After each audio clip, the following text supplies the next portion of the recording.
ओम शांति 18 ଜାନୁଆରୀ 2026 ଅବ୍ୟକ୍ତ ମହାବାକ୍ୟ। ପିତାଶ୍ରୀଙ୍କର ପୁଣ୍ୟ ସ୍ମୃତି ଦିବସରେ ପ୍ରାତଃ କ୍ଲାସରେ ଶୁଣାଇବା ପାଇଁ ବାପ ଦାଦାଙ୍କର ଅମୂଲ୍ୟ ମହାବାକ୍ୟ। ମିଠେ ବଚ୍ଚେ, ଜ୍ଞାନରତ୍ନରେ ଅଣ୍ଟି ଭରପୁର କରି ଦାନ ମଧ୍ୟ କରିବାକୁ ହେବ। ଯେତିକି ଅନ୍ୟମାନଙ୍କୁ ରାସ୍ତା ଦେଖାଇବ ସେତିକି ଆଶୀର୍ବାଦ ମିଳିବ। ଜ୍ଞାନରତ୍ନରେ ଅଣ୍ଟି ଭରପୁର କରି ଦାନ ମଧ୍ୟ କରିବାକୁ ହେବ। ଯେତିକି ଅନ୍ୟମାନଙ୍କୁ ରାସ୍ତା ଦେଖାଇବ ସେତିକି ଆଶୀର୍ବାଦ ମିଳିବ। ଓମ୍ ଶାନ୍ତି। ମିଠା ମିଠା ସନ୍ତାନମାନଙ୍କୁ ଏହି କଥା ଭଲ ଭାବରେ ମନେ ରଖିବାକୁ ହେବ ଯେ ଶିବ ବାବା ଆମକୁ ପାଠ ପଢ଼ାଉଛନ୍ତି। ଶିବ ବାବା ପତିତ ପାବନ ମଧ୍ୟ ଅଟନ୍ତି ଏବଂ ସଦ୍ଗତି ଦାତା ମଧ୍ୟ ଅଟନ୍ତି। ସଦ୍ଗତି ଅର୍ଥାତ୍ ସ୍ୱର୍ଗ ଦୁନିଆର ରାଜପଦ ମଧ୍ୟ ଦେଉଛନ୍ତି। ବାବା କେତେ ମିଠା ଅଟନ୍ତି, କେତେ ସ୍ନେହର ସହିତ ପିଲାମାନଙ୍କୁ ପାଠ ପଢ଼ାଉଛନ୍ତି। ବାବା ଆମମାନଙ୍କୁ ଦାଦାଙ୍କ ଦ୍ୱାରା ପାଠ ପଢ଼ାଇଛନ୍ତି। ବାବା କେତେ ମିଠା ଅଟନ୍ତି, ପୁଣି କେତେ ସ୍ନେହ କରୁଛନ୍ତି। କୌଣସି କଷ୍ଟ ମଧ୍ୟ ଦେଉନାହାନ୍ତି। କେବଳ ଏତିକି କହୁଛନ୍ତି, ମୋତେ ମନେ ପକାଅ ଏବଂ ଚକ୍ରକୁ ମନେ ପକାଅ। ତେଣୁ ବାବାଙ୍କୁ ମନେ ପକାଇ ଆମର ଦିଲ ପୂରାପୂରି ଶୀତଳ ହୋଇଯିବା ଦରକାର। ଏକମାତ୍ର ବାବାଙ୍କର ସ୍ମୃତି ସଦାସର୍ବଦା ମନକୁ ଆନ୍ଦୋଳିତ କରିବା ଦରକାର। କାହିଁକିନା ବାବାଙ୍କ ଠାରୁ କେତେ ଅମାପ ସମ୍ପତ୍ତି ମିଳୁଛି। ନିଜକୁ ଦେଖିବା ଦରକାର ଯେ ମୋର ବାବାଙ୍କ ପ୍ରତି କେତେ ସ୍ନେହ ଅଛି। ମୋ ଭିତରେ ଦୈବୀ ଗୁଣ କେତେ ଅଛି। କାହିଁକିନା ତୁମେମାନେ ଏବେ କଣ୍ଟାରୁ ଫୁଲ ହେଉଛ। ଯେତେ ଯେତେ ତୁମେ ଯୋଗଯୁକ୍ତ ସ୍ଥିତିରେ ରହିବ, ସେହି ଅନୁସାରେ କଣ୍ଟାରୁ ଫୁଲ ଏବଂ ସତୋପ୍ରଧାନ ହୋଇ ଚାଲିବ। ସମ୍ପୂର୍ଣ୍ଣ ଫୁଲ ହୋଇଯିବା ପରେ ଆଉ ଏଠାରେ ରହିପାରିବ ନାହିଁ। କାହିଁକିନା ସ୍ୱର୍ଗ ଦୁନିଆ ହିଁ ଫୁଲର ବଗିଚା ଅଟେ। ଯେଉଁମାନେ ବହୁତ କଣ୍ଟାଗୁଡ଼ିକୁ ଫୁଲ କରୁଛନ୍ତି, ସେହିମାନଙ୍କୁ ହିଁ ସଚ୍ଚା ସୁଗନ୍ଧଯୁକ୍ତ ଫୁଲ କୁହାଯିବ। ସେମାନେ କେବେ ହେଲେ କାହାକୁ କଣ୍ଟା ଫୁଟାଇବେ ନାହିଁ। କ୍ରୋଧ ମଧ୍ୟ ବଡ଼ କଣ୍ଟା ଅଟେ, ବହୁତଙ୍କୁ ଦୁଃଖ ଦେଇଥାଏ। ଏବେ ତୁମେ ପିଲାମାନେ କଣ୍ଟାର ଦୁନିଆ ଭିତରୁ ବାହାରି ଗୋଟିଏ ପାଖକୁ ଆସିଯାଇଛ। ଏବେ ତୁମେମାନେ ସଙ୍ଗମରେ ଅଛ, ଅର୍ଥାତ୍ ମଝି ସ୍ଥାନରେ ଅଛ। ମାଳି ଯେପରି ଫୁଲଗୁଡ଼ିକୁ ତୋଳି ଅଲଗା ଗୋଟିଏ ପାତ୍ରରେ ରଖିଦିଏ, ସେହିପରି ତୁମ ଭଳି ଫୁଲମାନଙ୍କୁ ମଧ୍ୟ ସଙ୍ଗମ ଯୁଗ ରୂପୀ ପାତ୍ରରେ ଅଲଗା ରଖାଯାଇଛି। ଏହାପରେ ତୁମେ ଫୁଲମାନେ ସ୍ୱର୍ଗ ଦୁନିଆକୁ ଚାଲିଯିବ ଏବଂ କଳିଯୁଗୀ କଣ୍ଟାମାନେ ଭସ୍ମ ହୋଇଯିବେ। ମିଠା ମିଠା ପିଲାମାନେ ଜାଣିଛନ୍ତି, ପାରଲୌକିକ ପିତାଙ୍କ ଠାରୁ ଆମକୁ ଅବିନାଶୀ ସମ୍ପତ୍ତି ମିଳୁଛି। ଯେଉଁମାନେ ସଚ୍ଚା ସଚ୍ଚା ସନ୍ତାନ ଅଟନ୍ତି, ଯେଉଁମାନଙ୍କର ବାପ ଦାଦାଙ୍କ ସହିତ ପୁରା ସ୍ନେହ ରହିଛି, ସେମାନଙ୍କ ଭିତରେ ବହୁତ ଖୁସି ରହିବ ଯେ ଆମେ ବିଶ୍ୱର ମାଲିକ ହେଉଛୁ। ଯଦିଓ ପୁରୁଷାର୍ଥ ଦ୍ୱାରା ହିଁ ବିଶ୍ୱର ମାଲିକ ହେବାକୁ ହୋଇଥାଏ, କେବଳ କହିବାରେ ନୁହେଁ। ଯେଉଁମାନେ ଅନନ୍ୟ ସନ୍ତାନ, ସେମାନଙ୍କ ଭିତରେ ସର୍ବଦା ଏହି କଥା ମନେ ରହିବ ଯେ ଆମେ ନିଜ ପାଇଁ ପୁନର୍ବାର ସେହି ସୂର୍ଯ୍ୟବଂଶୀ ଚନ୍ଦ୍ରବଂଶୀ ରାଜଧାନୀ ସ୍ଥାପନ କରୁଛୁ। ବାବା କହୁଛନ୍ତି, ମିଠା ମିଠା ସନ୍ତାନମାନେ, ଯେତେ ଯେତେ ତୁମେ ବହୁତ ଆତ୍ମାଙ୍କର କଲ୍ୟାଣ କରିବ, ସେହି ଅନୁସାରେ ତୁମକୁ ହିଁ ଫଳ ମିଳିବ। ଯଦି ବହୁତ ଆତ୍ମାଙ୍କୁ ରାସ୍ତା ଦେଖାଇବ, ତେବେ ବହୁତଙ୍କର ଆଶୀର୍ବାଦ ମିଳିବ। ଜ୍ଞାନରତ୍ନରେ ନିଜର ଅଣ୍ଟି ଭରି ଦାନ କରିବାକୁ ହେବ। ଜ୍ଞାନର ସାଗର ତୁମମାନଙ୍କୁ ଜ୍ଞାନରତ୍ନର ଥାଳି ଭର୍ତ୍ତି କରି ଦେଉଛନ୍ତି। ସେହି ରତ୍ନଗୁଡ଼ିକୁ ଯେଉଁମାନେ ଦାନ କରିଥାନ୍ତି, ସେହିମାନେ ହିଁ ସମସ୍ତଙ୍କୁ ପ୍ରିୟ ଲାଗିଥାନ୍ତି। ତେଣୁ ପିଲାମାନଙ୍କ ଭିତରେ କେତେ ଖୁସି ରହିବା ଦରକାର। ଯେଉଁ ସନ୍ତାନମାନେ ଜ୍ଞାନବାନ ହୋଇଥିବେ, ସେମାନେ ତ କହିବେ, ଆମେ ବାବାଙ୍କ ଠାରୁ ପୁରା ସମ୍ପତ୍ତି ନିଶ୍ଚିତ ନେବୁ। ସେମାନେ ବାବାଙ୍କୁ ଏକଦମ ଜାବୁଡ଼ି ଧରିବେ। ବାବାଙ୍କ ସହିତ ସେମାନଙ୍କର ବହୁତ ସ୍ନେହ ରହିବ। କାହିଁକିନା ସେମାନେ ଜାଣିଛନ୍ତି ଯେ ଆମକୁ ପ୍ରାଣଦାନ ଦେବାବାଲା ବାବା ମିଳିଯାଇଛନ୍ତି। ବାବା ଆମକୁ ଏଭଳି ଜ୍ଞାନ ରୂପକ ବରଦାନ ଦେଉଛନ୍ତି ଯାହାଦ୍ୱାରା ଆମେ କ'ଣରୁ କ'ଣ ହୋଇଯାଉଛୁ, ଦରିଦ୍ରରୁ ସମ୍ପତ୍ତିବାନ ହୋଇଯାଉଛୁ। ବାବା ଆମର ଭଣ୍ଡାର ଏହିଭଳି ଭରପୁର କରିଦେଉଛନ୍ତି। ଯେତେ ଯେତେ ବାବାଙ୍କୁ ମନେ ପକାଇବ ସେହି ଅନୁସାରେ ସ୍ନେହ ମଧ୍ୟ ରହିବ ଏବଂ ଆକର୍ଷଣ ମଧ୍ୟ ରହିବ। ଯେପରି ଛୁଞ୍ଚି କଳଙ୍କି ମୁକ୍ତ ଥିଲେ ଚୁମ୍ବକ ଆଡ଼କୁ ଆକର୍ଷିତ ହୋଇଥାଏ, ସେହିପରି ବାବାଙ୍କୁ ମନେ ପକାଇବା ଦ୍ୱାରା କଳଙ୍କି ଛାଡ଼ିବାକୁ ଲାଗିଥାଏ। ତେଣୁ ଏକମାତ୍ର ବାବାଙ୍କ ବ୍ୟତୀତ ଅନ୍ୟ କେହି ଯେପରି ମନେ ନ ପଡ଼ନ୍ତୁ। ବାବା ବୁଝାଉଛନ୍ତି, ପିଲାମାନେ ଏବେ ଆଉ କୌଣସି ତ୍ରୁଟି କର ନାହିଁ। ସ୍ୱଦର୍ଶନ ଚକ୍ରଧାରୀ ହୁଅ, ଲାଇଟ୍ ହାଉସ୍ ହୁଅ। ଯଦି ସ୍ୱଦର୍ଶନ ଚକ୍ରଧାରୀ ହେବାର ଅଭ୍ୟାସ ପକ୍କା ହୋଇଯିବ, ତେବେ ତୁମେ ଯେପରି ଜ୍ଞାନର ସାଗର ହୋଇଯିବ। ଯେପରି ଛାତ୍ରମାନେ ମଧ୍ୟ ପାଠ ପଢ଼ି ଟିଚର ହୋଇଯାଆନ୍ତି, ସେହିପରି ତୁମମାନଙ୍କର ଧନ୍ଦା ହିଁ ଏହା ଅଟେ। ଯଦି ତୁମେ ସମସ୍ତଙ୍କୁ ସ୍ୱଦର୍ଶନ ଚକ୍ରଧାରୀ କରିବ, ତେବେ ଯାଇ ଚକ୍ରବର୍ତ୍ତୀ ରାଜାରାଣୀ ହୋଇପାରିବ। ସେଥିପାଇଁ ବାବା ସବୁବେଳେ ପିଲାମାନଙ୍କୁ ପଚାରୁଛନ୍ତି, ସ୍ୱଦର୍ଶନ ଚକ୍ରଧାରୀ ହୋଇ ବସିଛ ତ? ବାବା ମଧ୍ୟ ସ୍ୱଦର୍ଶନ ଚକ୍ରଧାରୀ ଅଟନ୍ତି ନା? ବାବା ତ ତୁମ ଭଳି ମିଠା ସନ୍ତାନମାନଙ୍କୁ ଘରକୁ ନେଇଯିବା ପାଇଁ ହିଁ ଆସିଛନ୍ତି। ତୁମମାନଙ୍କ ବିନା ମୋତେ ମଧ୍ୟ ସେଠାରେ ଆରାମ ଲାଗିବ ନାହିଁ। ଯେତେବେଳେ ଆସିବାର ସମୟ ହୋଇଯାଉଛି, ସେତେବେଳେ ଆଉ ସେଠାରେ ଆରାମ ଲାଗୁନାହିଁ। ବାସ୍ ଏବେ ମୁଁ ଯିବି। ପିଲାମାନେ ବହୁତ ଡାକୁଛନ୍ତି, ବହୁତ ଦୁଃଖୀ ହୋଇଗଲେଣି। ତେଣୁ ବହୁତ ଦୟା ଲାଗିଥାଏ। ତେଣୁ ଏବେ ତୁମମାନଙ୍କୁ ଘରକୁ ଫେରିଯିବାକୁ ହେବ। ପୁଣି ସେଠାରୁ ତୁମେମାନେ ଆପେ ଆପେ ସୁଖଧାମକୁ ଆସିଯିବ। ସେଠାରେ କିନ୍ତୁ ମୁଁ ତୁମର ସାଥୀ ହେବି ନାହିଁ। ନିଜର ଅବସ୍ଥା ଅନୁସାରେ ତୁମମାନଙ୍କର ଆତ୍ମା ସୁଖଧାମରେ ପାଠ କରିବା ପାଇଁ ଚାଲିଯିବ। ତେଣୁ ତୁମେମାନେ ଯେତେ ଯେତେ ବାବାଙ୍କର ସ୍ମୃତିରେ ରହିବ, ସେହି ଅନୁସାରେ ଅନ୍ୟମାନଙ୍କୁ ଜ୍ଞାନ ଶୁଣାଇବାରେ ପ୍ରଭାବ ପଡ଼ିବ। ତୁମମାନଙ୍କର କଥାବାର୍ତ୍ତା କରିବା ଅଧିକ ହେବା ଉଚିତ ନୁହେଁ। ଯଦି ଆତ୍ମ ଅଭିମାନୀ ହୋଇ ଅଳ୍ପ ବୁଝାଇ ଦେବ, ତେବେ ବି ତୀର ଲାଗିଯିବ। ତେଣୁ ବାବା କହୁଛନ୍ତି, ପିଲାମାନେ ବିତିଯାଇଥିବା କଥାକୁ ଭୁଲିଯାଅ। ଏବେ ପ୍ରଥମେ ନିଜକୁ ସୁଧାର।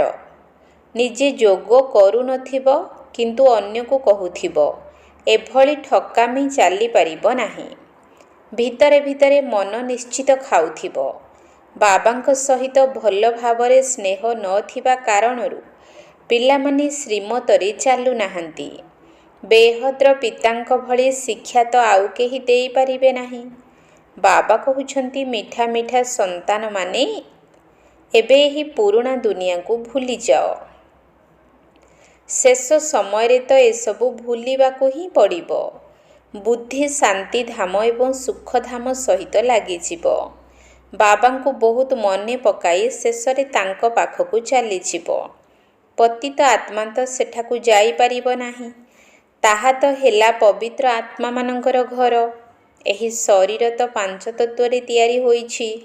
ତେଣୁ ପାଞ୍ଚ ତତ୍ତ୍ୱ ତୁମକୁ ଏଠାରେ ରହିବା ପାଇଁ ଆକର୍ଷିତ କରୁଛନ୍ତି। କାହିଁକିନା ଆତ୍ମା ଯେପରି ଏହି ପାଞ୍ଚ ତତ୍ତ୍ୱର ସମ୍ପତ୍ତିକୁ ଅଧିକାର କରିଛି, ସେଥିପାଇଁ ଶରୀର ପ୍ରତି ମୋହ ଆସିଯାଇଛି। ଏବେ ଏହାଠାରୁ ମୋହ ତୁଟାଇ ନିଜର ଘରକୁ ଯିବାକୁ ହେବ। ସେଠାରେ ତ ଏହି ପାଞ୍ଚ ତତ୍ତ୍ୱ ନାହିଁ। ସତ୍ୟଯୁଗରେ ମଧ୍ୟ ଯୋଗ ବଳ ଦ୍ୱାରା ଶରୀର ତିଆରି ହେବ। ସେଠାରେ ପ୍ରକୃତି ସତୋପ୍ରଧାନ ହୋଇଥିବା କାରଣରୁ ଆତ୍ମାକୁ ଆକର୍ଷିତ କରିନଥାଏ। ତେଣୁ କାହାକୁ ଦୁଃଖ ଲାଗେ ନାହିଁ। ଏସବୁ ବୁଝିବା ପାଇଁ ବଡ଼ ଗହନ କଥା। ଏଠାରେ ତ ପାଞ୍ଚ ତତ୍ତ୍ୱର ବଳ ଆତ୍ମାକୁ ଆକର୍ଷିତ କରୁଛି।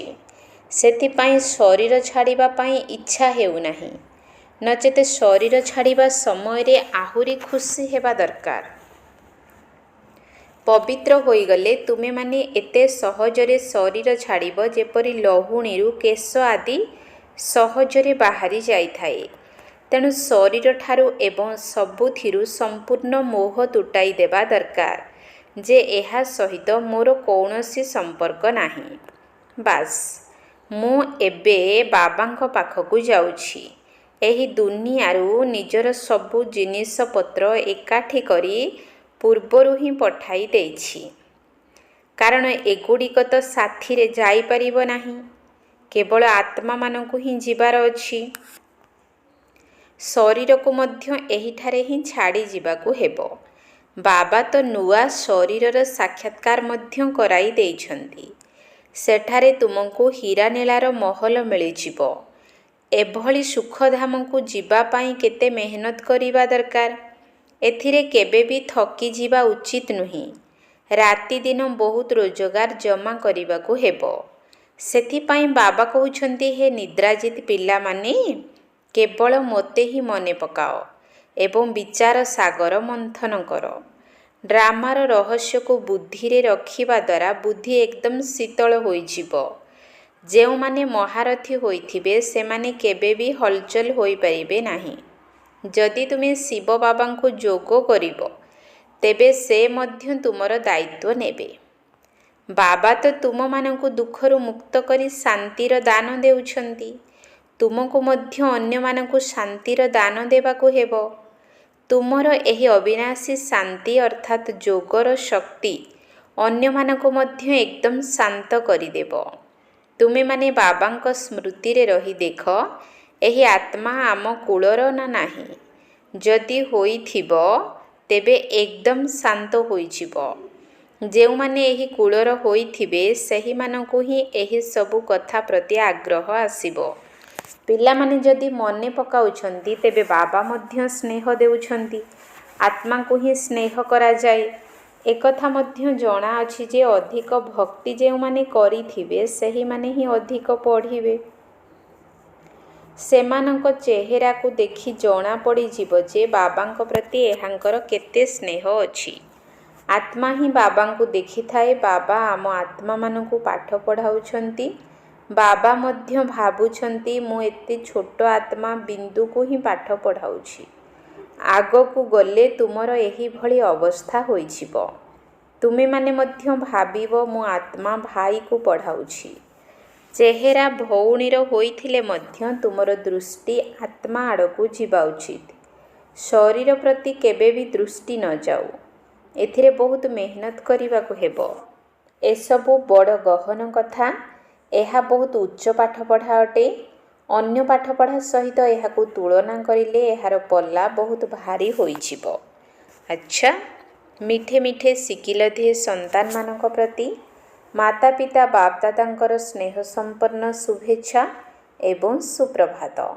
ଆତ୍ମିକ ପିତାଙ୍କର ଆତ୍ମିକ ସନ୍ତାନମାନଙ୍କୁ ନମସ୍ତେ। ଆତ୍ମିକ ସନ୍ତାନମାନଙ୍କର ଆତ୍ମିକ ବାପଦାଦାଙ୍କୁ ନମସ୍ତେ ନମସ୍ତେ ନମସ୍ତେ। ସୁପ୍ରଭାତ। ଅବ୍ୟକ୍ତ ମହାବାକ୍ୟ ପୁନରାବୃତ୍ତି 9-12-75। ମହାବୀର ପିଲାମାନଙ୍କର ସଂଗଠନର ବିଶେଷତା ହେଲା ଏକରସ ଏବଂ ଏକନିଷ୍ଠ ସ୍ଥିତି।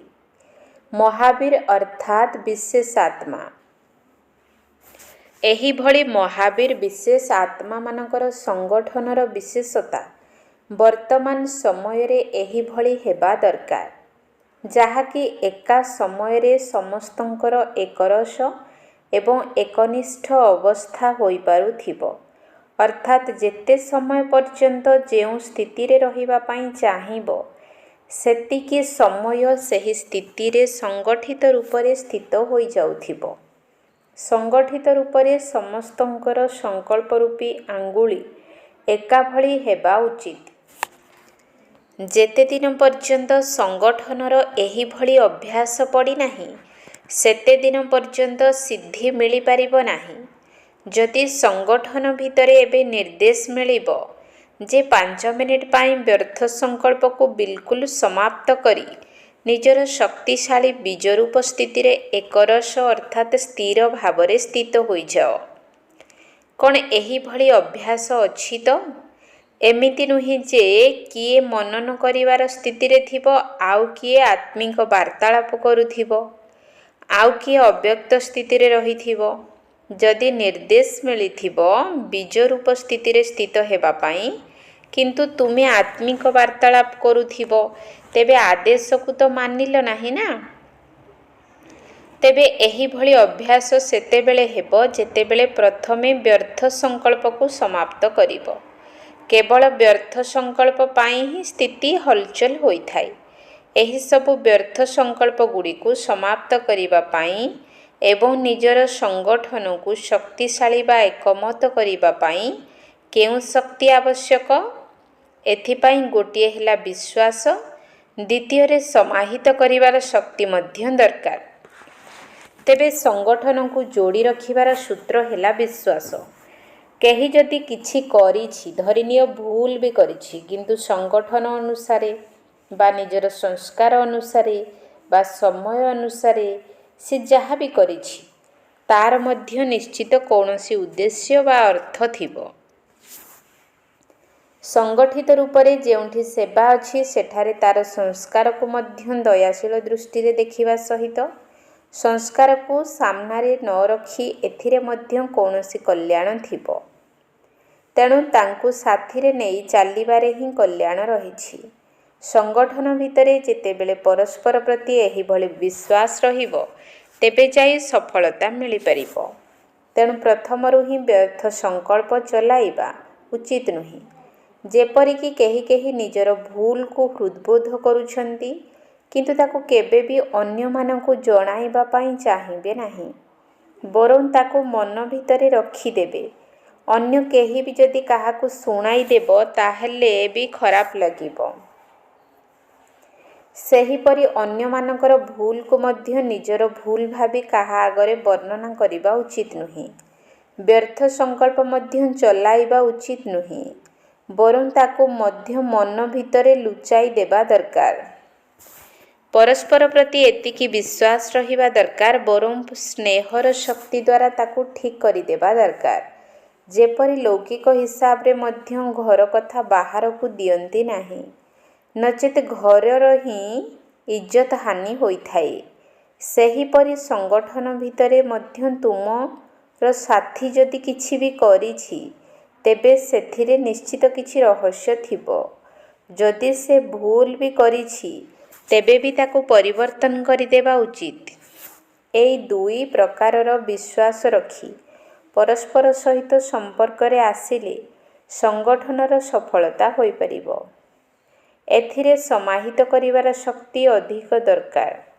ବ୍ୟର୍ଥ ସଂକଳ୍ପକୁ ମଧ୍ୟ ନିଜ ଭିତରେ ସମାହିତ କରିବାକୁ ହେବ। ତେବେ ବିତି ଯାଇଥିବା ସଂସ୍କାରକୁ କେବେ ବି ବର୍ତ୍ତମାନ ସମୟ ସହିତ ମିଶାଅ ନାହିଁ, ଅର୍ଥାତ୍ ଅତୀତକୁ ବର୍ତ୍ତମାନ କର ନାହିଁ। ଯେତେବେଳେ ଅତୀତକୁ ବର୍ତ୍ତମାନ ସହିତ ମିଶାଇ ଦେଉଛ ସେତେବେଳେ ହିଁ ସଂକଳ୍ପର ଧାଡ଼ି ଲମ୍ବା ହୋଇଯାଉଛି ଏବଂ ଯେତେବେଳ ପର୍ଯ୍ୟନ୍ତ ଏହିଭଳି ବ୍ୟର୍ଥ ସଂକଳ୍ପର ଲମ୍ବା ଧାଡ଼ି ରହିଥିବ ସେତେବେଳ ପର୍ଯ୍ୟନ୍ତ ସଂଗଠିତ ରୂପରେ ଏକରସ ସ୍ଥିତି ହୋଇପାରିବ ନାହିଁ। ଅନ୍ୟର ଭୁଲକୁ ନିଜର ଭୁଲ ମନେ କରିବା, ଏହା ହିଁ ହେଉଛି ସଂଗଠନକୁ ମଜବୁତ କରିବା। ଏହା ମଧ୍ୟ ସେତେବେଳେ ହେବ ଯେତେବେଳେ ପରସ୍ପର ପ୍ରତି ବିଶ୍ୱାସ ଥିବ। ପରିବର୍ତ୍ତନ କରିବାର ବିଶ୍ୱାସ ବା କଲ୍ୟାଣ କରିବାର ବିଶ୍ୱାସ, ଏଥିରେ ସମାହିତ କରିବାର ଶକ୍ତି ନିଶ୍ଚିତ ଦରକାର। ସବୁକିଛି ଦେଖିଲ, ଶୁଣିଲ, କିନ୍ତୁ ସମ୍ପୂର୍ଣ୍ଣ ଭାବରେ ନିଜ ଭିତରେ ସମାହିତ କରି ପୂର୍ବ ଭଳି ଆତ୍ମିକ ଦୃଷ୍ଟି ଏବଂ କଲ୍ୟାଣର ଭାବନା ରହୁ। ଏବେ ତ ପିଲାମାନଙ୍କ ଭିତରେ ଦୟାର ଭାବନା କମ୍ ରହୁଛି, କାହିଁକି ନା ଆତ୍ମିକ ସ୍ଥିତିର ଅଭ୍ୟାସ କମ୍ ଅଛି। ଯେତେବେଳେ ସଂଗଠନ ଏହିଭଳି ଶକ୍ତିଶାଳୀ ହୋଇଯିବ ସେତେବେଳେ ହିଁ ସିଦ୍ଧି ପ୍ରାପ୍ତ କରିବ। ଏବେ ତୁମେମାନେ ସିଦ୍ଧି ବା ସଫଳତାକୁ ଆବାହନ କରୁଛ, କିନ୍ତୁ ଆଗକୁ ଗଲେ ସିଦ୍ଧି ସ୍ୱୟଂ ହିଁ ତୁମ ପାଖରେ ନତମସ୍ତକ ହେବ। ଯେପରି ସତ୍ୟଯୁଗରେ ପ୍ରକୃତି ଦାସୀ ହୋଇଯାଉଛି, ସେହିପରି ସିଦ୍ଧି ତୁମ ପାଖରେ ସ୍ୱୟଂ ହିଁ ମୁଣ୍ଡ ନୁଆଁଇବ। ସିଦ୍ଧି ତୁମମାନଙ୍କୁ ଆବାହନ କରିବ। ଯେହେତୁ ଜ୍ଞାନ ଶ୍ରେଷ୍ଠ ଅଟେ, ସ୍ଥିତି ଶକ୍ତିଶାଳୀ ଅଟେ, ତେବେ ସିଦ୍ଧି ପ୍ରାପ୍ତ କରିବା କ'ଣ ବଡ଼ କଥା? ସଦାସର୍ବଦା ଏକରସ ସ୍ଥିତିରେ ରହୁଥିବା ଆତ୍ମାମାନଙ୍କୁ ସିଦ୍ଧି ପ୍ରାପ୍ତ ନ ହେବ ଏହା ଅସମ୍ଭବ ଅଟେ, କିନ୍ତୁ ଏଥିପାଇଁ ସଂଗଠନର ଶକ୍ତି ଦରକାର। ଜଣେ ଯଦି କିଛି କହିଲା ତେବେ ଅନ୍ୟ ଜଣେ ତାକୁ ସ୍ୱୀକାର କରିନେବା ଉଚିତ। केबे भी सामना करिवार शक्ति को ब्राह्मण परिवार भितरे व्यवहार करिवार नाही, ताकू माया पाखरे व्यवहार करिवार अछि। परिवार सहित सम्मुखीन करिवार शक्ति को व्यवहार करिवा द्वारा संगठन शक्तिशाली होई न थाए। जदि काहार कौनसी कथा तुमको ठीक लागु नाही, तेबे भी परस्पर को सम्मान देबाकू पड़िबो। सही समय रे काहार संकल्प को बा कथा को कट करि देबा उचित नुही। सेथिपाई एबे समाहित करिवार शक्ति को धारण कर। संगठित रूप रे तुम ब्राह्मण पिलामानकर पारस्परिक संपर्कर भाषा मध्य अव्यक्त भावयुक्त हेबा उचित। जेपरि फरिस्ता मानी बा आत्मा मानी आत्मा मानक सहित कथावार्ता करुछंती, शुणिथिबा काहार भूल को संकल्प रे मध्य स्वीकार करिबा उचित नुही कि काहाकू स्वीकार कराइबा उचित नुही। जेतेबेले तुमर स्थिति एही भली होई जिवो, सेतेबेले ही बाबांकर संगठन प्रति जो शुभकामना रहिछि ताहा वास्तव रे होई परिबो। एथिपाई विशेष पुरुषार्थर बा विशेष अनुभवर परस्पर सहित आदान प्रदान कर। संगठित रूप रे जदि विशेष जोग तपस्यार कार्यक्रम चालू रहिबो, तेबे विनाश ज्वाला को मध्य अधिक प्रज्वलित करिबो। जोगर अग्नि द्वारा विनाशर अग्नि प्रज्वलित हेबो। अच्छा, ओम शांति। वरदान।